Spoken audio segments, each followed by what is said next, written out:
Railway NTPC भर्ती का form अगर आप भरना चाहते हैं तो आपको आना होगा रेलवे रिक्रूटमेंट बोर्ड के ऑफिशियल वेबसाइट पर। इस वेबसाइट पर आने के लिए मैंने आपको वीडियो डिस्क्रिप्शन में लिंक उपलब्ध करवा दिया है। जब आप इस पर क्लिक करेंगे तो ये आपसे बोलेगा कि इससे पहले जो रेलवे में भर्ती आई हुई थी टेक्नीशियन का, सब इंस्पेक्टर यानी आरपीएफ में, इसके अलावा जूनियर इंजीनियर का, तो इनमें से किसी भी भर्ती का साथियों अगर आपने फॉर्म भरा है तो आपको रजिस्ट्रेशन करने की आवश्यकता नहीं है। आपको सिंपली अपना यूजर आईडी पासवर्ड की मदद से लॉगिन कर फॉर्म को अप्लाई करना है। तो इसके लिए आप यहाँ से ओके करें और यहाँ पर ऑप्शन दिए गए ऑलरेडी जिनका अकाउंट है लॉगिन वाले विकल्प पर जाकर अपना मोबाइल नंबर या ईमेल आईडी डालें, जो पासवर्ड मिले हैं उससे डालें, कैप्चा कोड को डालकर लॉगिन करें।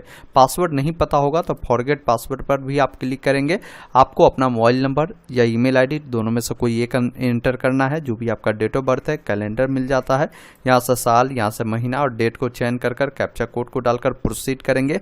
आपके ईमेल पर आपका जो पासवर्ड है वो भेज दिया जाता है। उसकी मदद से आपको सिंपली क्या करना है, यहाँ से लॉगिन कर लेना है। मान लीजिए आपका अकाउंट पहले से नहीं बना है तो आप कैसे अपना अकाउंट बनाएंगे, तो उसके लिए क्रिएट एन अकाउंट का ऑप्शन है या डायरेक्ट यहाँ पर जो रजिस्टर वाले विकल्प दिए गए हैं आप उस पर क्लिक करेंगे। डायरेक्ट आपके सामने ये पेज खुलेगा, यहाँ से ओके वाले विकल्प पर क्लिक करेंगे। आपका नेशनलिटी यहाँ से आपको इंडियन चयन कर लेना है। नीचे आना है, पर्सनल इन्फॉर्मेशन पूछा गया है तो जो भी जानकारी फिल करेंगे मैट्रिक के जो भी आपके पास सर्टिफिकेट होगा उसके अकॉर्डिंग ही भरेंगे। जैसे आपका पूरा नाम जो भी होगा आप अपना पूरा नाम लिखेंगे, उसी नाम को दोबारा डालेंगे। साथ में अगर आपने कभी नाम चेंज किया है तो यस करें, अन्यथा नो वाले विकल्प पर क्लिक करें। डेट ऑफ बर्थ 10th के सर्टिफिकेट पर जिस भी अकॉर्डिंग हो, यहाँ से कैलेंडर मिलता है। सबसे पहले जो भी साल हो, जो भी आपकी महीना हो, आप यहाँ से इसको बढ़ा घटा सकते हैं और जो भी डेट होगा इस प्रकार चयन करेंगे तो वो सिलेक्शन हो जाएगा। उसी चीज़ को दोबारा से आपको यहाँ से डालना है। जेंडर आपको बताना है मेल है या फीमेल है, उससे दोबारा से डालना है। पिताजी का नाम लिखेंगे, पिताजी का नाम दोबारा से डालेंगे। माताजी का नाम लिखेंगे, माताजी का नाम दोबारा से डालेंगे। फिर आपको आधार नंबर यहाँ पर देनी होगी, तो जो भी आधार नंबर आपका होगा उससे यहाँ पर फिल करेंगे। एक ऑप्शन मिलेगा वेरीफाई यूजिंग आधार, जिस पर क्लिक करना है। उसके बाद आपका आधार वेरीफाई होगा। अगर आप आधार नंबर नहीं देना चाहते तो ये ऑप्शन आप चुन सकते हैं। तो यहाँ पर आपको आधार नहीं देना, तो उसके बाद आपको कई सारे अलग अलग ऑप्शन मिलते हैं। इनमें से कोई एक डॉक्यूमेंट को आप चयन कर आप आगे बढ़ सकते हैं, लेकिन आधार नंबर आपके पास है तो उसे हर हाल में दीजिएगा। बाकी आप अपना ईमेल आईडी डालेंगे, जनरेट ईमेल ओटीपी पे क्लिक करेंगे तो ईमेल पर ओटीपी आएगा, उससे डालकर वेरीफाई करेंगे। मोबाइल नंबर देंगे, उस पर भी ओटीपी अनवाएंगे, उससे वेरीफाई करेंगे। फिर यहाँ पर आपको पासवर्ड क्रिएट करना होगा, जिसमें आपको एबीसीडी का बड़ा अक्षर, छोटा अक्षर, सिंबल, अंक आपको उपयोग करना है। उसे पासवर्ड को दोबारा डालना है। कैप्चा कोड को फिल करना है। एक ऑप्शन मिलता है preview and create an account का, जिस पर आपको क्लिक करना है। उसके बाद आपके सामने प्रीव्यू सेक्शन आएगा जिसमें अपनी पूरी जानकारी देखेंगे। सभी जानकारी सही है तो इस चेक बॉक्स पे टिक कर आप क्रिएट अकाउंट पे क्लिक करेंगे। डिटेल गलत है तो अभी एडिट कर सकते हैं। तो मेरा सभी जानकारी सही है, क्रिएट एन अकाउंट पर क्लिक करेंगे। इस प्रकार रजिस्ट्रेशन कंप्लीट होता है। अब आपको लॉगिन करने के लिए पुनः आपको वही मोबाइल नंबर या ईमेल आईडी जो अभी फॉर्म भरने में दिया है, जो पासवर्ड आपने क्रिएट किया है उससे फिल करेंगे। कैप्चा कोड को डालेंगे, लॉगिन वाले विकल्प पर क्लिक करेंगे। उसके बाद देखेंगे इस प्रकार आपके सामने एक पॉपअप चलता हुआ देखने को मिलेगा एनटीपीसी भर्ती को लेकर, जो ग्रेजुएशन लेवल का है।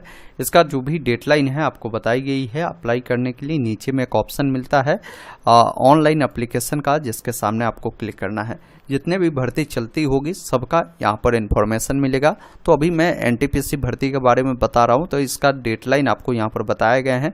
अप्लाई करने के लिए आपको सिंपली सबसे पहले बताना है कि किस आरआरबी से आपको अप्लाई करना है, वो आरआरबी आप यहाँ से चयन करेंगे। अब देखिए साथियों, मैं आपको बताना चाहूँगा कि आरआरबी जब भी आप चयन करते हैं तो एक बार इनका फुल नोटिफिकेशन डाउनलोड जरूर कर लीजिए, जिसका लिंक मैंने आपको डिस्क्रिप्शन बॉक्स में उपलब्ध करवा दिया है। और इस नोटिफिकेशन के आप नीचे जब आएंगे 60 नंबर पेज से नीचे में आपको इसकी जानकारी आपको मिल जाएगी। 63 नंबर पेज से, जैसे अजमेर आरआरबी में जो वैकेंसी निकाली गई है, जैसे अलग अलग यहाँ पर पद है, जैसे चीफ कमर्शियल कम टिकट सुपरवाइजर का है। इसमें देखेंगे टोटल कितने भर्ती है वो भी जानकारी देख पाएंगे, किस कैटेगरी के लिए कितने रखी गई है वो सभी जानकारी आप देख पाएंगे। इसके अलावा आपको अन्य आरआरबी देखना है, जैसे बेंगलुरु का देखना है तो बेंगलुरु में किस पद के लिए किस कैटेगरी में कितनी भर्ती है वो देख पाएंगे, भोपाल का देख पाएंगे। तो हर आरआरबी की जानकारी आपको नोटिफिकेशन में 63 नंबर पेज के नीचे से आपको मिलना शुरू हो जाएगा। तो अप्लाई करने से पहले मैं आप सभी को कहना चाहूँगा कि एक बार जरूर ज़रूर देख लीजिए कि कहाँ से आपको अप्लाई करना है, भर्ती कहाँ कितनी है, वो सारी जानकारी मिले, आपको समझ में आ पाए, और वही आरआरबी आप यहाँ से चयन करें जहाँ से आपको अप्लाई करना है। उसके बाद यहाँ से डिक्लेयर करना है और एक ऑप्शन नेक्स्ट का मिलेगा जिस पर आपको क्लिक करना है। उसके बाद यहाँ पर देखेंगे आपका पर्सनल डिटेल आता है जिसमें आपकी लगभग जानकारी यहाँ पर फिलअप रहेगी। जो जानकारी फिलअप नहीं है, जैसे आपकी शादी हुई है या नहीं हुई है, और जानकारी बताएंगे, नहीं हुई है तो अनमैरिड करें, हुई है तो मैरिड आप बता सकते हैं, रिलीजन बताएंगे किस धर्म से आप बिलोंग करते हैं, आपकी जो भी लैंग्वेज होगा मातरी लैंग्वेज आप वो यहाँ से चयन करेंगे। उसके बाद यहाँ पर पूछा गया है कि जो इसका एग्जाम होगा इसमें आप किस लैंग्वेज में एग्जाम देना पसंद करेंगे, वो लैंग्वेज चयन करेंगे। उसके अलावा जो आपके शरीर में कोई निशान हो, कटा का हो, जला का हो, वो निशान आप यहाँ पर बताएंगे। 2 निशान पूछा गया तो 1 निशान देना कंपलसरी है, दूसरा नहीं भी देंगे तो चल सकता है। अगर 2 निशान है तो दोनों निशान आप दे सकते हैं। उसके बाद यहाँ पर देखेंगे आपसे कम्युनिटी डिटेल पूछेगी जिसमें आपको अपना कैटेगरी बतानी है। जैसे कोई मान लीजिए अनरिजर्व से आता है तो यहाँ पर अनरिजर्व चुनेगा, तो यहाँ पर देखेंगे अनरिजर्व वालों को कुछ देने की ज़रूरत नहीं है।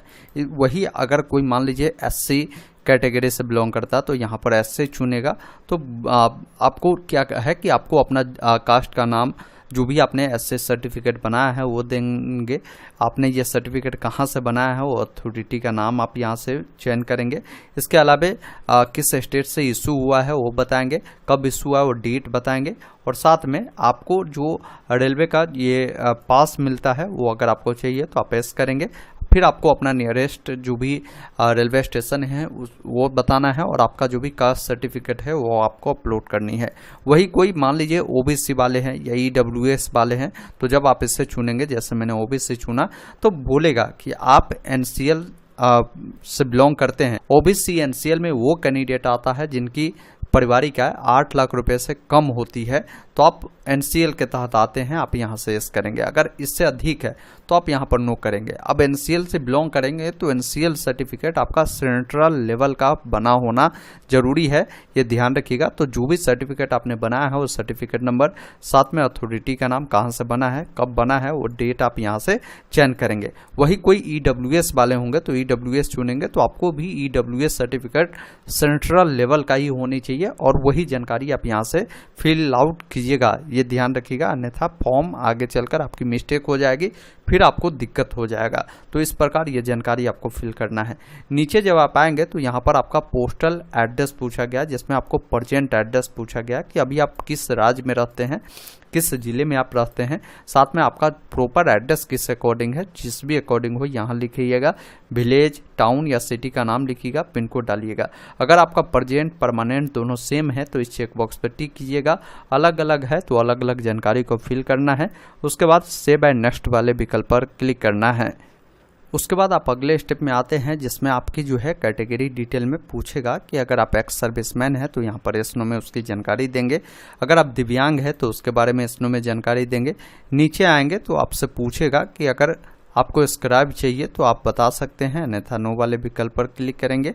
अगर आप ईडब्ल्यूएस से बिलोंग करते हैं तो यहाँ पर आप एस करेंगे तो आपको ईडब्ल्यूएस के बारे में पूछेगा कि इसके लिए जो फी जो है कंजम्पशन होते हैं, छूट मिलते हैं, वो आपको लेना है, तो एसनो में वो जानकारी देंगे। साथ में रेलवे का जो भी कोई एम्प्लॉय है तो जानकारी देंगे। अगर इस प्रकार के आप नहीं हैं तो नो करेंगे, तो ये जानकारी देने की ज़रूरत आपको नहीं है। यहाँ पर पूछेगा कि रेलवे का एम्प्लॉय है तो आप एस कर सकते हैं, अन्यथा इसको ऐसे ही रहने दीजिएगा। उसके बाद यहाँ पर पूछ रहा है कि करंट में अगर आप कहीं एम्प्लॉय है तो आप बता सकते हैं, जैसे सेंट्रल गवर्नमेंट के हो सकते हैं, स्टेट गवर्नमेंट के हो सकते हैं, पब्लिक सेक्टर में हो सकते हैं। नहीं है तो आप नॉट अप्लीकेबल वाले ऑप्शन को चुनें। फिर नीचे आएंगे तो यहाँ पर देखिए आपको बैंक अकाउंट की डिटेल देनी है, इसमें पेमेंट आपका रिफंड होता है। हमेशा ध्यान रखिएगा, कई बार साइबर कैफे में बच्चे फॉर्म जब फिलअप करते हैं तो साइबर कैफे वाले भाई अपनी डिटेल दे देते हैं। ऐसा नहीं करनी चाहिए आपको, क्योंकि स्टूडेंट का अगर आप पेमेंट लेते हैं तो फॉर्म फिलअप की चार्जेस भी तो आप लेते हैं, तो स्टूडेंट की ही अकाउंट की डिटेल यहाँ पर देनी चाहिए आपको, या आप खुद ही भरते हैं तो आपको अपना डिटेल देनी है। अकाउंट होल्डर नाम जो भी होगा, आपकी अकाउंट नंबर जो भी होगा, IFSC कोड जो भी होगा, ये सब जानकारी देंगे, कंफर्म करेंगे, बैंक का नाम आ जाएगा और अकाउंट नंबर दोबारा से डालकर पूरी डिटेल आपको देखने को मिलेगा। उससे यहाँ से आप सेव करेंगे, फिर नेक्स्ट वाले विकल्प पर क्लिक करना है।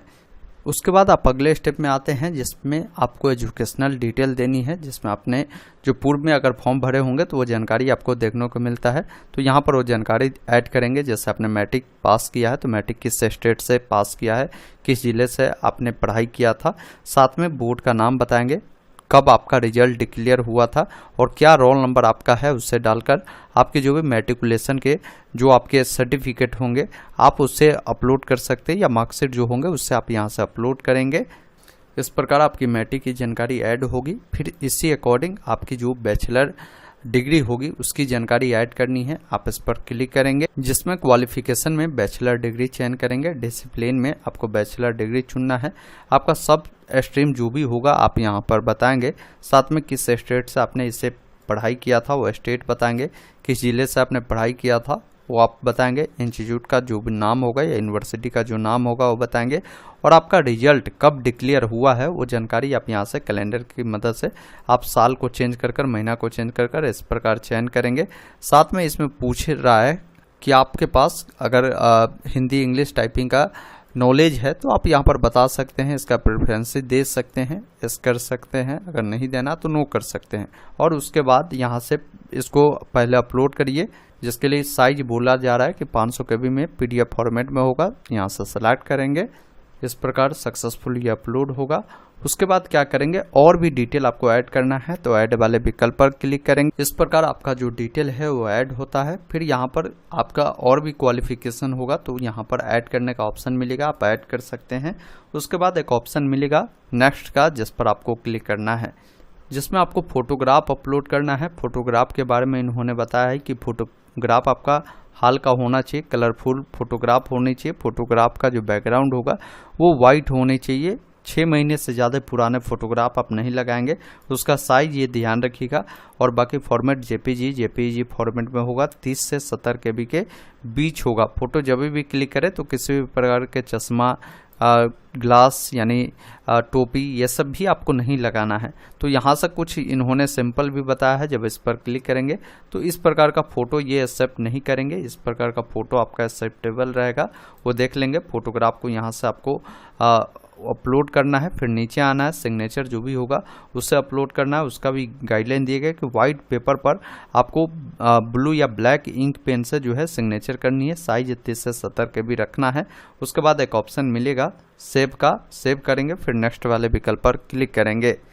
उसके बाद आपने जो भी डिटेल दिया होगा उस डिटेल के अकॉर्डिंग आपके सामने जो भी पोस्ट खुलेगा जिसके लिए आप एलिजिबल होंगे वो पोस्ट को आपको चयन करना है। जैसे हमारे केस में यहाँ पर 3 पोस्ट बता रहा है कि आप इसके लिए अप्लीकेबल है, तो आपको जो पोस्ट के लिए अप्लाई करना है 1 नंबर में जिसको भी रखना है आप उससे रखेंगे। जैसे हमको जो है चीफ कमर्शियल कम टिकट सुपरवाइजर को 1 नंबर में रखना है तो एक पहले प्लस पर उसको क्लिक करेंगे। फिर हमको जो रखना है सीनियर कलर कम टाइपिस्ट का रखना है तो मैं इसको चयन किया हूँ, और फिर थर्ड में इसको हमको देना है। तो इस प्रकार आपका पोस्ट प्रेफरेंस ऐड होता है। फिर सिंपली इस चेक बॉक्स पे आपको टिक करना है।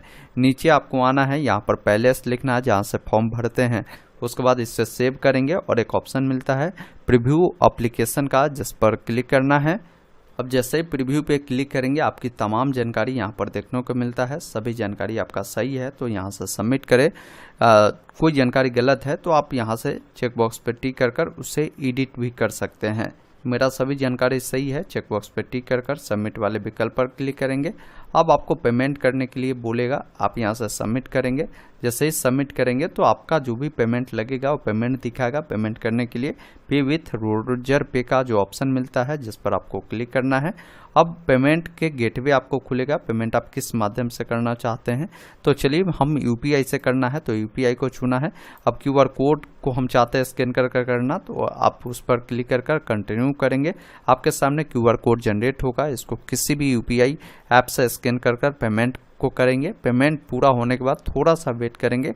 उसके बाद आपको इसका प्रिंट ले लेना है, या इसके डैशबोर्ड पे आएंगे तो एप्लीकेशन हिस्ट्री में आपको यहाँ पर उसका प्रिंट लेने का ऑप्शन मिलेगा। आप यहाँ पर व्यू एप्लीकेशन पर क्लिक कर उसका प्रिंट निकाल कर अपने पास सुरक्षित रख लेंगे।